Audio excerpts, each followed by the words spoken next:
দেখো বন্ধুরা, তোমাদেরকে একটা জিনিস দেখাচ্ছি। দেখো, আমাদের ঘরে একজন বাবু লাট সাহেব এসে রাত 2-2:30টার সময় এসে শুয়ে আছে। দেখো, খাটের উপরে। দেখো, বাবু একবারে মানুষের মতন, পুরো মানুষ বললেই হয়। মানুষের মতন পা হাত পা মিলে দিয়ে এই রাত 2-2:30 বাজে ফাঁকে মশাই ছিঁড়ে খাচ্ছিল, তাই এখানে এসে দেখো আরাম করে শুয়ে আছে। কি আরাম!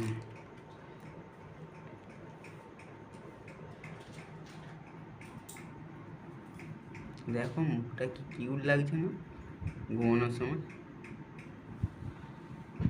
কত সুন্দর লাট সাহেবের বেটা শুয়ে আছে।